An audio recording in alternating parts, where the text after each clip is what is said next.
caros alunos, agora chegamos ao capítulo 7, a parte de interfaceamento via entrada e saída.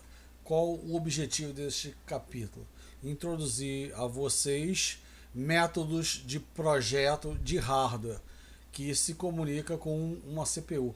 Não aqui apenas para as CPUs x86, mas para qualquer tipo de microcontrolador ou outro processador.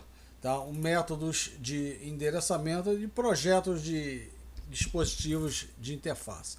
Tá? Então, interfaceamento via I/O. Vamos aqui na parte de software exemplificar com as instruções do PC. Vamos aqui até colocar algumas funções em C também que a gente vai construir em Assembly. Se você quiser depois dar um include no futuro. Tá ok? Bom, então já cheguei até a comentar no capítulo 2, no capítulo 3, o que diferencia uma região mapeada em I/O de uma região mapeada em memória. A única coisa que no grosso das CPUs, né, seria um sinal que vai dizer se aquele pulso de leitura ou aquele pulso de escrita é referente à memória ou referente ao I/O. Então existe um pulso de leitura gerado pela CPU nos ciclos de barramento, um pulso de escrita. Aqui a gente não vai particularizar nenhum barramento, né? Barramento ISA, FSB, BSB, de uma forma geral.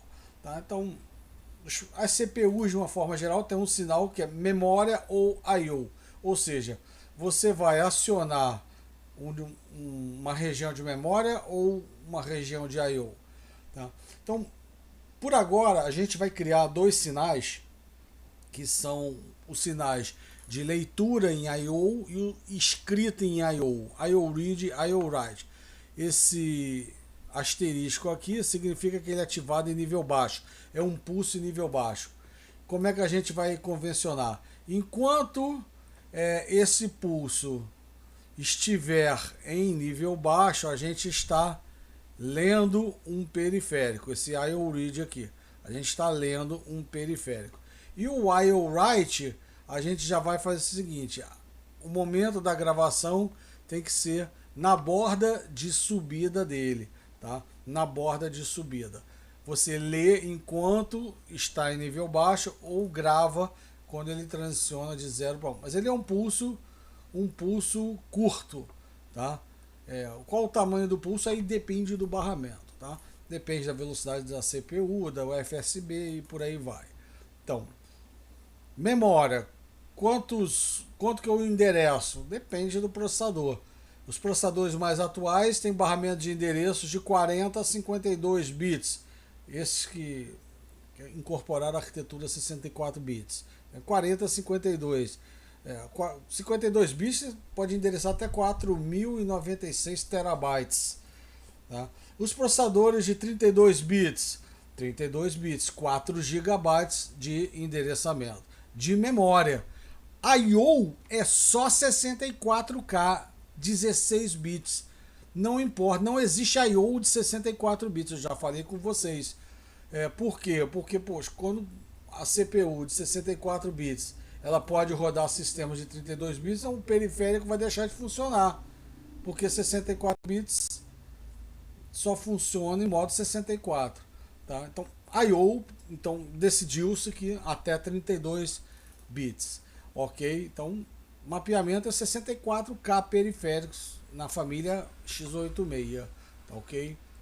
Então, eu peço para vocês lerem este quadradinho, né?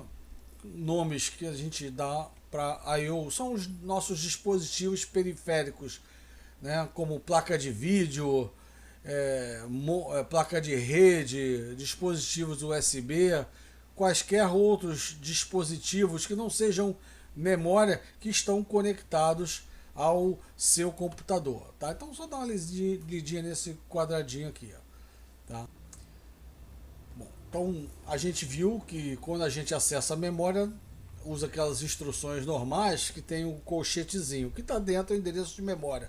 Tem outras instruções cujo endereço não vai explícito ali os operandos, né? São aquelas, principalmente aquelas instruções de string, né? STOSB, LODS, entendeu? Move SB, vai do fonte para o destino, ou vem do fonte, ou vai só para o destino. Aí depende da instrução. Como a gente viu no final do capítulo 4, né? As instruções in e out e as suas derivadas de string, né?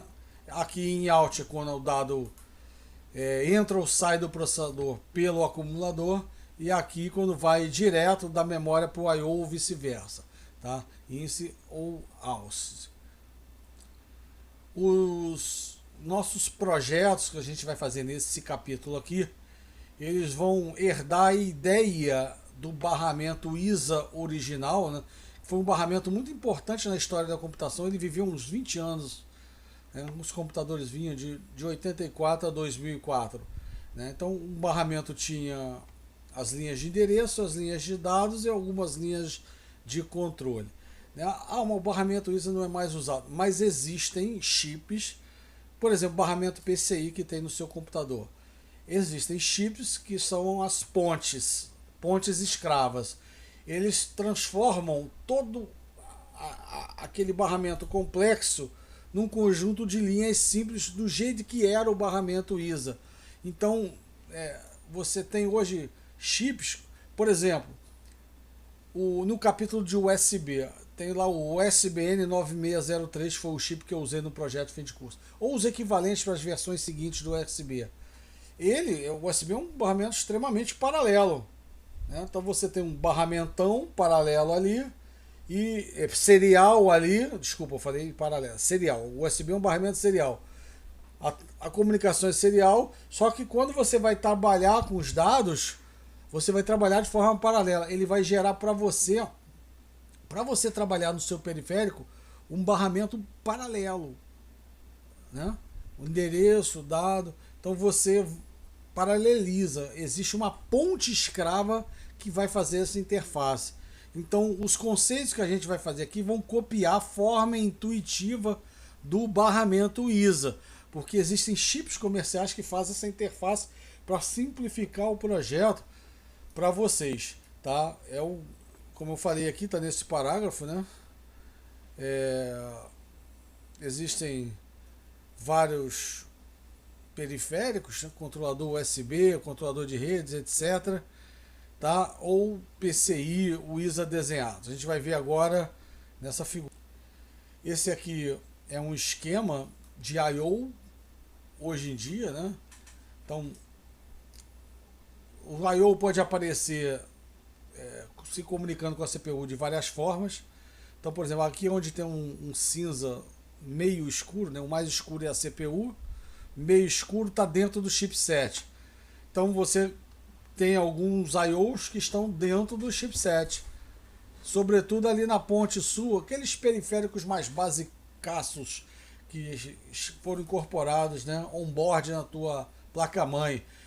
O periférico de áudio, o controlador USB, esses são os I/O locais, tá, que eu sinalizei aqui. Você quer espetar alguma placa paralela na sua máquina, uma placa PCI, ela vai se conectar num conector, né? E essa interface, ela também está dentro do chipset, que vai se comunicar aqui com a CPU. Como é que funcionava os PCs antigos que tinha placa ISA e PCI? Aí você tinha uma ponte. Então o que é uma ponte? Ele é um adaptador de um barramento para outro, né? Uma ponte PCI ISA. E aqui as placas ISA. Essa parte aqui, bota aí uns 10 anos de mercado. Sem essa parte PCI, uns 10 anos. São uns 20 anos do ISA, né? Aqui na página 191, voltando uma página, né? Tem um conector. Como é que são os sinais? Esses da esquerda aqui são do PCXT original. Os da direita, você vê aqui que esse cara aqui pede NMI. Aqui é o barramento de dados, 8 bits. Aqui é aquele sinal de red, tá? Que eu já comentei no capítulo 3. Aqui tem sinais para escrita, leitura e memória. Ao I/O read e I/O write aqui, que eles aparecem. aqueles sinais de pedido de interrupção vinham direto, sinais de interrupção aqui. Descendo mais um pouquinho, barramento de endereços, tá? Sinais de interrupção. Tem alguns sinais de DMA aqui que eu não vou comentar. E tinha essa é a parte maior do conector, a parte de 8 bits. E aqui era o complemento de 16 bits. Ao BHE, 24, completando 24 bits de endereço. Tem uma parte de dados aqui de 16 bits aqui do D8 ao D15 tá aqui embaixo também, tá? Essa figura aqui eu tirei do livro de Elodigi. Essa aqui é uma placa que a gente desenvolveu aqui no IME, tá? É uma placa FPGA feita por mim e pelo Zelenovski. A gente usou por muitos anos no laboratório da disciplina de microproc. O que é essa placa? Tem um barramento ISA aqui. Você vê que o conector, a parte de 8 bits do conector e a parte que estende a 16 bits do conector. Então, essas figuras todas que foram colocadas nesse capítulo, elas foram feitas foram tiradas do osciloscópio com experimentos feitos com essa placa. Então, ela se comunicava com a CPU pela porta paralela. Então, a gente configurava um FPGA, tá? A gente fazia um periférico. O que era o periférico? Não sei. Então eu dava para cada aluno um periférico diferente. Você vai fazer um periférico que tem 8 registradores de 16 bits. Aí o cara fazia. Aí para o pessoal de Elo e Com, normalmente eu pedia para ele fazer um filtro digital. Então tem aqui um conversor AD, um ADC0808. Tinha aqui um conversor DA. Aqui um operacional, tem aquele esquema do capítulo 10 do livro de Elodigi. Aqui uns flip-flops, conversor DA. Então o que ele fazia? Ele fazia uma aquisição de dados, fazia aqui a interface com o processador, pegava o dado analógico, convertia e o processador lia aqui a comunicação, depois fazia o filtro digital e mandava para o DA. Tá? E a gente, pelo conector aqui, lia no osciloscópio.